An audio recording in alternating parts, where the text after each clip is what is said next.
Mas, cara, como é que foi sua saída do... Porque você foi fazer história e tudo mais. Como é que você chegou na comédia? A comédia apareceu na minha vida antes da história. Quando eu tinha uns 12 anos, eu comecei a ver stand-up. Acho que pela ascensão do CQC. Porque a CQC projetou figuras como, por exemplo, o Rafinha Bastos e o Danilo Gentili. Temos um fã de Danilo Gentili aqui, hein? Eu era. Em 2010 eu fui com meu pai, tipo assim, adolescentezinho de 14 anos, eu fui no Teatro de Mauá assistir o show dele. Que delícia. E, tipo assim, na época ele era um cara muito referência no stand-up. Sim. Só que, enfim, hoje em dia a gente Continua sabe sendo que ele pra é. alguém, né? Não, Pra no alguns. stand-up não mais. No stand-up, ele mesmo fala que ele é ruim no palco já. Sim. E Não, a é gente, muito ruim mesmo. concorda, realmente. Mas ainda assim tem uma galera que... Mas é porque, mano, o stand-up, a gente não focava... A gente era totalmente despolitizado, assim. Sim. Então, a gente não entendia nada dessas paradas do que o cara tá defendendo. Sim. A questão era um tipo de comédia esteticamente muito diferente do que a gente tava acostumado a ver na TV. Sim. Porque a TV eram, tipo assim, personagens com roupas espalhafatosas e uma Bordão. voz engraçada. Sim, sim. Ou bordão, ou imitando alguém. Era Cacete Planeta, né? O Zorra Pânico na Total, TV. Pânico na TV. Eu assistia... Eram coisas mais escrachadas, eu acho. Eu assistia na infância o show do Tom Cavalcante, sim. que ele fazia imitações que eu achava muito boa. Ele fazia concurso de piada de salão, a galera ia lá contar anedota, e eu achava muito bom, eu era muito fã, mas eu não me via fazendo aquilo. Sim. Eu não sentia vontade, eu sabia que eu não sabia imitar ninguém, tá Sim. ligado? Sim. E aí, quando eu vi pela primeira vez o stand-up, se eu não me engano, foi o Marcos Castro fazendo no Faustão, eu fiquei, tipo, caramba, mano, tipo, quão simples é o cara Sim. subir no palco sem nada e falar umas coisas que ele pensou. Tipo Sim. assim, é da cabeça dele e sem nenhum artifício ele só vai lá e conta. Sim. E o quão simples isso me encantou na adolescência e eu fiquei vidrado, comecei a assistir tudo que tinha, comecei a consumir o Comédia em Pé. Vocês conhecem o Comédia em Pé? Sim, sim, a gente foi no show dele. Lá Então, atrás. Quando pra eles quem não sabe, lançaram, foi em tipo assim, Teatro Miguel Falabella.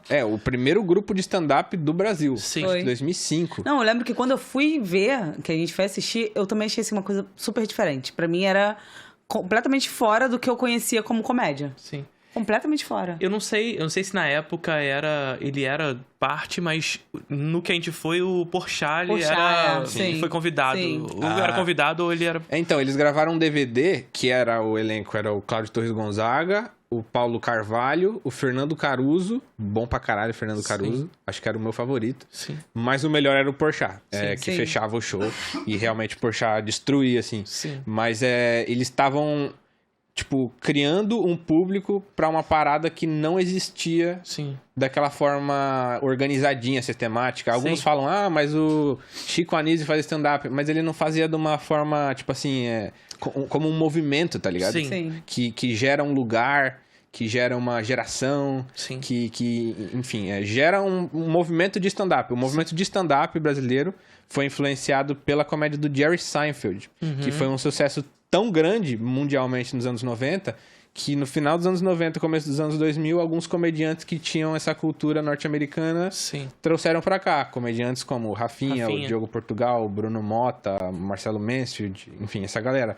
E eles trouxeram com o estilo do Seinfeld, que posteriormente eu descobriria que é um comediante conservador, em todos Sim. os sentidos do termo. Sim. E hoje em dia o stand-up já se tornou uma parada muito mais multifacetada, eu acho, né? Sim, sim, total. Tem uma cena bastante diversa, né? De diferentes stand-up. públicos. Sim, sim. Mas, nesse caminho, então, você entra pra comédia nessa inspiração. Vendo os caras, quando eles iam fazer show no Teatro de Mauá. Mauá tem um teatro grande até, de uns 500 e poucos lugares, e aí os caras às vezes iam fazer. Aí eu fui Já fez assistir... show por lá também? Já fiz. Era um sonho que eu tinha, fiz show lá, foi muito bom. Eu assisti o Murilo Couto, assisti o Oscar Filho, assisti várias vezes os Barbichas fazendo um improvável. Barbichas. Tinha os Zenas improvisadas também. Aqui, né? A diferença dos Barbichas... Não, você foi, eu acho.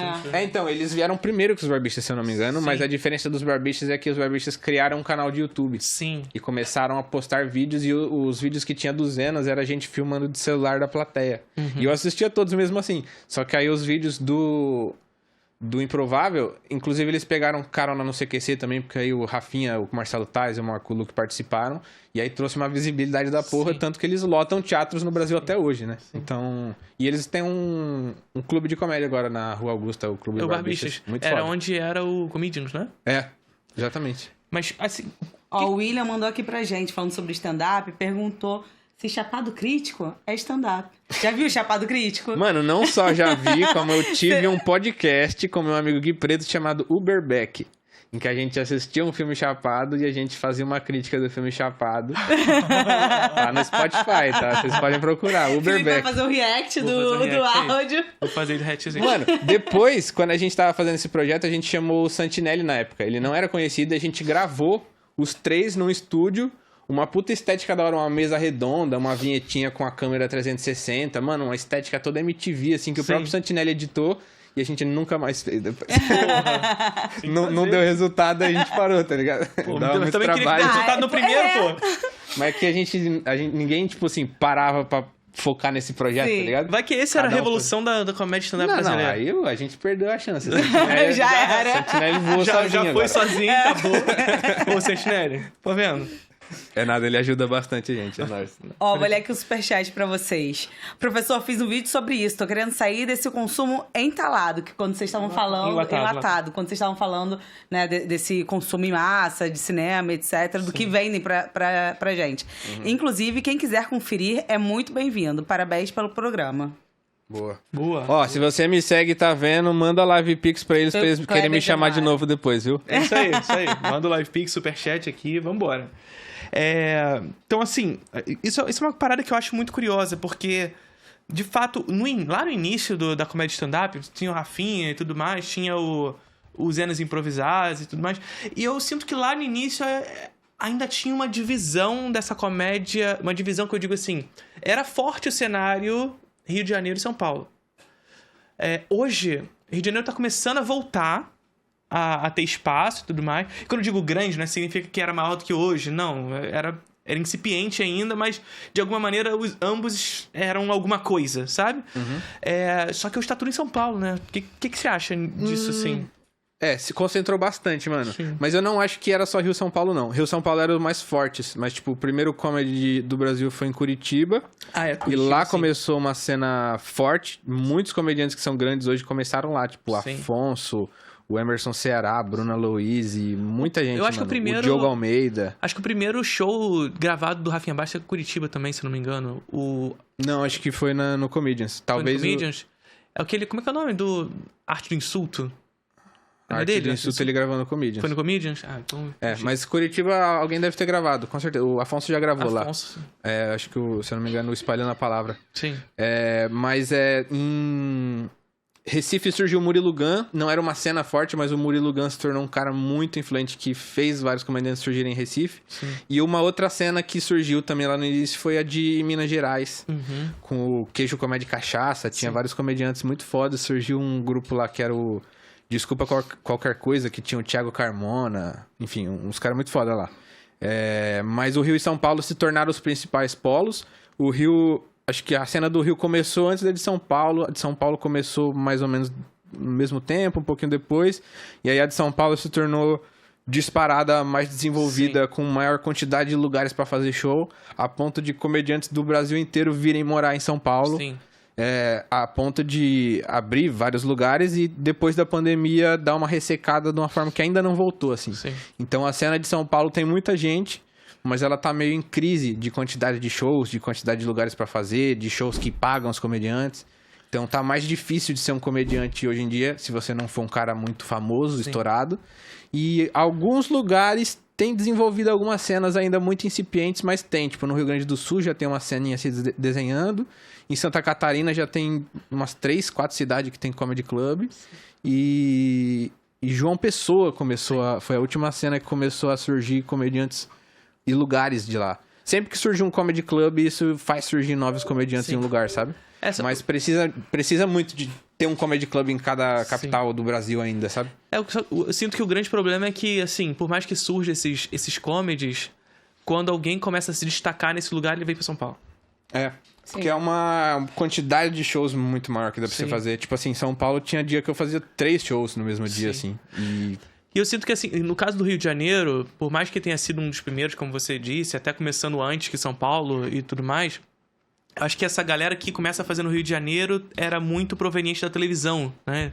Então que já tinha feito alguma coisa da televisão. O Comédia em Pé era a galera da Globo. Sim. O Cláudio Torres Gonzaga era redator do Escolinha do Professor Raimundo, Grande Família. O Fernando Caruso era filho do Paulo Caruso, do Roda Viva. Sim. E o Fábio Porchat também era de uma família importante. Sim. Então, era a galera que era da TV. E em São Paulo veio uma galera que, tipo assim, não era da TV, mas era uma galera mais ou menos envolvida com esse mundo de publicidade, ator de teatro. E que começa a se envolver com a internet mais rápido, né?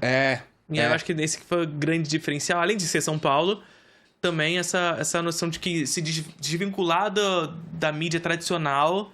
O stand-up do Brasil, ao contrário do estadunidense, ele cresce junto com a internet, com as redes sociais. O que é um problema muitas vezes pra gente, mas acabou, tipo assim, os caras às vezes postavam um vídeo só no YouTube e com aquele vídeo ele lotava o ano inteiro, assim. Onde ele viajava tinha público, sabe? Sim, sim. E como é que você acha, assim, que... Na verdade, eu queria ir pra um outro lugar, na verdade. Como é que você define, assim... Porque, enfim, falamos aqui como é que começa e tudo mais, o cenário de comédia e etc. Mas pra você, como é que é o processo de construir uma piada? Mas mais do que isso, como é que você definiria o que é comédia? Começou com essas... Pergunta do Antônio Abujanra. O que é a vida? Eu não vou chegar no limite do humor. Não, mas Antônio Abujanra era da hora pra caralho, vai. É que o Thais não sabe copiar. O que é comédia? Mano, pra mim, a grande obsessão são as piadas. Talvez eu não entenda o tamanho do que é a comédia, porque a comédia é muita coisa, né? Tipo assim, vai voltar lá na Grécia Antiga, tipo, eu não estudei tanto, assim, ler Freud, essas paradas. Mas pra mim é a obsessão por piadas, assim. Era uma linguagem, tipo assim, que pra mim, como uma pessoa meio antissocial e tímida, a piada aproxima você de qualquer um. Eu era aceito nos grupos porque eu conseguia pensar na piada que ninguém conseguia pensar, sabe? Agora, o processo de construir uma piada vem primeiro do... Depende, acho que tem várias formas diferentes. Uma delas é... Mano, tem alguma contradição aqui nessa situação que não tá tão evidente, tá ligado? Quando eu consigo encontrar alguma contradição que não tá tão evidente, mas quando eu coloco ela numa frase, a galera já começa a rir só na premissa. E eu falo, pô, eles entenderam onde eu tô chegando. Esse sentimento de você conseguir achar um pensamento, escrever de tarde, e de noite você já vai pra uma plateia e fala um bagulho e eles compram a ideia e dá risada. Você fala, pô, isso era engraçado mesmo. Então acaba... Quando você entra na comédia é um sentimento muito individualista. Do tipo, eu quero fazer isso porque eu quero. Tanto que os comediantes acabam virando meio birrento, né? Do tipo, eu tenho que ter o direito de falar o que eu quiser e você não pode mandar no que eu quero falar, tá ligado? Mas depois pra mim se tornou também, principalmente como a gente sem querer acaba sendo influencer, também se tornou como uma forma de, mano, eu vou tentar atingir novos públicos, eu vou tentar... fazer uma comédia... ferramenta, talvez? Pra mim a comédia desde sempre foi uma parada, tipo, eu vou tentar escrever piadas diferentes da que eu escutei. Eu já escutei tantas piadas na minha vida que eu vou tentar ao máximo me desviar e tentar ir pra caminhos que ninguém vai. Porque mesmo que eu não seja o melhor comediante de todos, eu vou ser o único fazendo o que eu faço, tá ligado? Então eu sempre tive essa mania de tomar cuidado com não cair em lugares comuns, tipo assim, não que eu seja perfeito, às vezes eu posso fazer clichê sem querer. Mas eu sempre tento me cobrar em relação à qualidade do que eu tô escrevendo, sabe? E você acha que, assim, o que você acha que faz surgir essa parada? Porque você pega... Eu fui no seu show, né? Enfim, eu sei como é que funciona mais ou menos. É claro que cada show é diferente. Principalmente hoje, né? Essa cobrança de ter show novo o tempo inteiro. O que você foi tipo show de teste, né? Que a gente vai com as piadas que não, foi maravilhoso mesmo assim. Maravilhoso. Foi maravilhoso, de verdade. A gente curtiu muito. Mas a parada é que, assim... Como é que surge a piada, né? Porque é uma parada que realmente traz curiosidade, sobretudo pra... Assim, a gente não tem criatividade nenhuma pra essas porra, né? Então, como é que surge a parada? É da vivência, é do cotidiano, você vê uma parada, porra, e se... Você traz coisas da sua vida pra... Sim.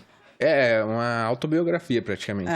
Mas, tipo, eu acho que a piada, ela pode surgir de diferentes lugares. Um deles, pra mim, o Rodrigo Marques me ensinou isso.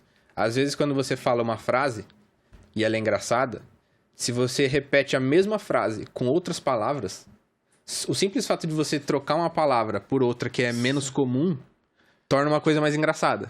Então, pra mim, a comédia mais interessante é aquela que às vezes eu não sei nem explicar por que é engraçada. Essa é a mais interessante. Mano, por que eu ri disso? Não sei. Mas esse cara me pegou, tá ligado? Sim. E, enfim, a comédia tem diferentes objetivos, Eu até esqueci o que você tinha falado no começo. Eu perdi o fio da meada. Eu ia responder alguma coisa e A esqueci. gente tava falando sobre como é que você utiliza, como é que você traz a sua vivência, e se você traz a sua vivência pra piada, como é que você constrói essas piadas, como é que é? Então, eu até tenho um pouco de dificuldade nisso, porque às vezes eu escrevo piadas que eu falo, não, essa daqui tá mediana, eu não vou fazer não. Às vezes eu sou meio chatinho pra escrever piada, porque, por exemplo, quando eu vou escrever sobre ser pai, eu posso escrever várias coisas sobre ser pai, mas eu só gosto de deixar no meu show aquelas piadas que elas realmente significam alguma coisa. Mano, foi um momento muito importante da minha vida. Sim. Quando eu passo por alguma dificuldade e eu consigo fazer piada sobre essa dificuldade, eu penso, mano, pelo menos eu ganhei dinheiro com essa dificuldade, tá ligado? Pra mim... Tirou proveito de alguma coisa. A comédia é muito, tipo assim, um mecanismo de defesa, de você, às vezes, não saber como reagir, e aí você parte pra comédia porque ela alivia a tensão. Sim. Só que, com o tempo, eu também comecei a pensar como a comédia, ela faz parte de uma cultura que vai além da comédia também. Uhum. E isso é uma discussão difícil de entrar. Porque a gente faz parte de uma cultura que a comédia faz parte. Tipo assim, a comédia não é a nossa cultura. Sim. A comédia faz parte da nossa cultura. Uhum. E às vezes ela reflete e reforça a nossa cultura de uma forma que, se você não for estratégico, ela pode te levar para lugares que acabam se virando contra você. Sim. Tá ligado? Sim. Enfim. Tem um comediante que eu gosto muito, gringo, Bill Burr. Ele tava falando como a comédia dele é ele não pensar. É ele tirar o filtro e falar sem censura. E esse é um estilo de comédia possível. Sim. Ele se tornou muito popular nos Estados Unidos por representar meio que a visão do cidadão médio. Só que, ao mesmo tempo, ele também pode... Isso também pode se virar contra ele, tá ligado? Aham. Sim. Uma vez ele tava num podcast falando, por exemplo, que vários supremacistas brancos iam no show dele. Mesmo que ele não queira representar essa galera, às vezes ele acaba representando essa galera no discurso dele. Sim. E, mano, a gente começou a pensar nisso recentemente, sobre a formação de público. De uma certa forma, você é uma... Exatamente, você é uma pessoa pública e hoje em dia você também é um influencer, você não é só um comediante. Esse Então papo acaba é que difícil, você... mano. E aí como é que você vai separar? Pessoas que trabalham e vão pra dentro de uma empresa se separam, né? Eu sou uma administradora, tô dentro da empresa, tô trabalhando aqui, vou pra casa, sou a pessoa dentro de casa. Vocês não. Vocês estão ali no cenário, mas saem, depois estão no celular, estão tendo que fazer divulgação, então acaba sendo a mesma pessoa. Aliás, difícil de separar, eu acho, né?